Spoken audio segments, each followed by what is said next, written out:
Doctor भावना शर्मा, हिंदी विभाग, राजकीय कन्या महाविद्यालय 12। छात्राओं, इससे पूर्व में अपन पढ़ रहे थे हिंदी में कहानी संकलन की किताब, जिसमें मैंने आपको 2 कहानियाँ पढ़ाई। एक तो बंग महिला की दुलाई वाली और प्रेमचंद की शतरंज के खिलाड़ी। अब आपके कोर्स की तीसरी कहानी हम पढ़ेंगे, मधुआ, जो जयशंकर प्रसाद द्वारा रचित है। जयशंकर प्रसाद जी का पूर्व में मैंने आपको परिचय दिया जब उनकी द्वापर कविता मैंने आपको पढ़ाई थी, तब मैंने आपको इनके पूरा जीवन परिचय के बारे में बताया था, वो आपको वहाँ से मिल जाएगा। मधुआ जयशंकर प्रसाद, बीए प्रथम वर्ष की छात्राओं के लिए। आज 7 दिन हो गए, पीने को कौन कहे, छुआ तक नहीं, आज 7वां दिन है सरकार। तुम झूठे हो, अभी तो तुम्हारे कपड़े से महक आ रही है। वह तो कई दिन हुए, 7 दिन से ऊपर कई दिन हुए, अंधेरे में बोतल उड़ेलने लगा था। कपड़े पर गिर जाने से नशा भी न आया, और आपको कहने का क्या कहूँ, सच मानिए 7 दिन, ठीक 7 दिन से एक बूंद भी नहीं। ठाकुर सरदार सिंह हंसने लगे। लखनऊ में लड़का पढ़ता था, ठाकुर साहब भी कभी कभी वहीं आ जाते थे। उनको कहानी सुनने का चस्का था। खोजने पर यही शराबी मिला। यह रात को, दोपहर में, कभी कभी सवेरे भी आता। अपनी लच्छेदार कहानी सुनाकर ठाकुर साहब का मनोविनोद करता। मनोविनोद यानी मन बहलाना। तो इस कहानी में क्या चल रहा है, जो एक शराबी आदमी है वो ठाकुर सरदार सिंह ने उसको अपने पास अपना मन बहलाने के लिए बुला रखा है, या उसको जब जब वो यहाँ आते हैं तब उसे बुलाते हैं और उससे कहानियाँ सुनते हैं। ठाकुर ने हंसते हुए कहा, तो आज पिएगा ना? झूठ कैसे कहूँ, आज तो जितना मिलेगा उतना पीऊँगा। 7 दिन चने चमेने पर बिताए हैं किस लिए? अद्भुत। 7 दिन पेट काट कर आज अच्छा भोजन न करके तुम्हें पीने की सूझी। यह भी सरकार, मौज बाहर की एक घड़ी एक लंबे दुखपूर्ण जीवन से अच्छी है। उसकी खुमारी में रूखे दिन काट लिए जा सकते हैं। अच्छा, आज दिन भर तुमने क्या क्या किया? मैंने, अच्छा सुनिए, सवेरे कोहरा पड़ा था, मेरे धुएं से कंबल सा वह भी सूर्य के चारों ओर लिपटा था।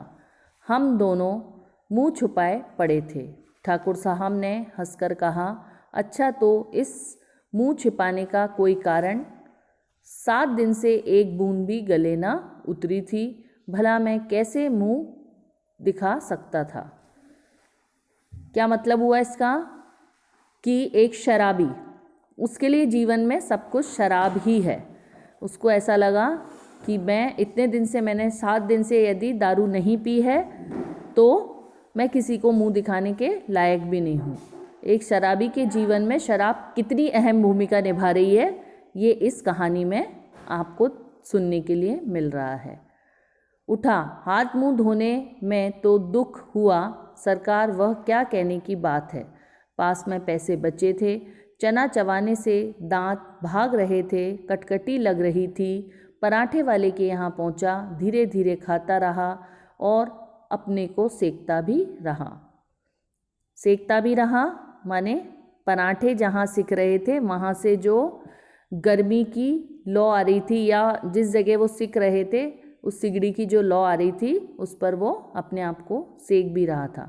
फिर गोमती किनारे चला गया। घूमते घूमते अंधेरा हो गया, बूंदें पड़ने लगीं, तब कहीं भाग के आपके पास आ गया। उसने अपना सारा वृतांत, ठाकुर साहब ने कहा कि अपना सारा वृतांत तुम बताओ कि तुमने आज सुबह से क्या किया। तो वो अपने उस दिन की सारी कहानी उन्हें सुना रहा है। अच्छा, तो उस दिन तुमने गडरिये वाली कहानी सुनाई थी, जिसमें आसफदुल्ला ने उसकी लड़की का आंचल भुने हुए भुट्टे के दानों के बदले मोतियों से भर दिया। क्या यह सच है? सच? अरे वह गरीब लड़की भूख से उसे चबाकर धू धू करने लगी, रोने लगी। ऐसी निर्दयी दिल लगी बड़े काम बड़े लोग कर ही बैठते हैं। सुना है श्री रामचंद्र जी ने भी हनुमान जी से ऐसा ही। ठाकुर साहब ठठाकर हंसने लगे, पेट पकड़कर हंसते हंसते लौट गए। सांस बटोरते हुए संभल कर बोले, और बड़प्पन कहते किसे हैं? कंगाल को कंगाल, गधी लड़की, भला उसने कभी मोती देखे थे? चबाने लगी होगी।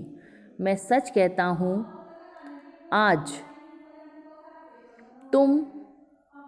तक तुमने जितनी कहानियाँ सुनाई सब में बड़ी टीस थी। शहजादों के दुखड़े, रंग महल की अभागिनी बेगमों के निष्फल प्रेम, करुण कथा और पीड़ा से भरी हुई कहानियाँ भी तुम्हें आती हैं, पर ऐसी हंसाने वाली कहानी और सुनाओ तो मैं अपने सामने ही बढ़िया शराब पिला सकूँगा।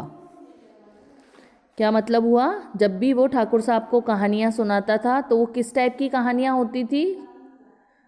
बड़ी दुख भरी कहानियाँ या अभागिनी बेगम या करुण कथाएं वो सुनाता था। उसने पहली बार एक हंसने वाली कहानी या उनको हंसा हंसा कर थका देने वाली कहानी पहली बार सुनाई थी, तो उनको इतनी पसंद आई तो उन्होंने क्या बोला कि इतनी शराब पिलाऊंगा कि तुमने कभी सोचा भी नहीं होगा।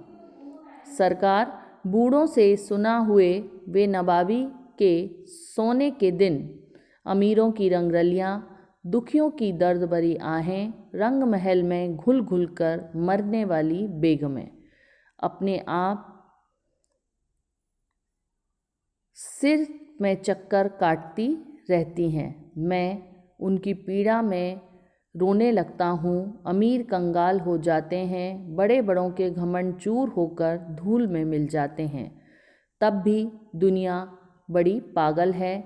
मैं उसके पागलपन को भुलाने के लिए शराब पीने लगता हूँ सरकार, नहीं तो यह बुरी बला कौन अपने गले लगाता। ठाकुर साहब ऊँघने लगे थे। ऊँघने माने सोने लगे, नींद आने लगी। अंगीठी में कोयला दहक रहा था माने जल रहा था। शराबी सर्दी से ठिठुरा जा रहा था। वह हाथ सेकने लगा। सहसा नींद से चौंक कर ठाकुर साहब ने कहा, अच्छा जाओ, मुझे नींद लग रही है। वह देखो 1 रुपया पड़ा है, उठा लो, लल्लू को भेजते जाना। तो आज इस लेक्चर में अपन यहीं तक की कहानी पढ़ेंगे, इससे आगे की कहानी अगले लेक्चर में। तो इस कहानी में किसकी कहानी थी? मधुआ जयशंकर प्रसाद की कहानी।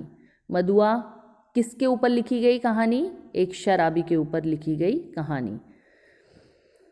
जयशंकर प्रसाद की आपके पाठ्यक्रम में लिखी हुई एक कहानी का नाम मधुआ। ठीक है, इस टाइप के क्वेश्चन आपके पेपर में 2 नंबर के आते हैं। मैं आपको बीच बीच में बताती रहती हूँ कि कौन सा क्वेश्चन कहाँ से उठता है और कैसे बनता है। तो इसको आपको ध्यान से सुनना है और ध्यान से लिखना चाहो तो लिख लो, पढ़ लो, जो भी तुम्हारा मन करे, पर इसे याद रखना। तो यहाँ तक अपन ने एक शराबी की कहानी, जो शराब के नशे में एक सरदार के इर्द गिर्द घूमता रहता है और वो भी उसे टाइम पास का साधन समझकर अपने पास रखता है और उससे कहानियाँ सुनता रहता है। तो मधुआ जयशंकर प्रसाद की यहीं तक अपन आज पढ़ेंगे, उससे आगे की अगली कक्षा में। ओके, धन्यवाद।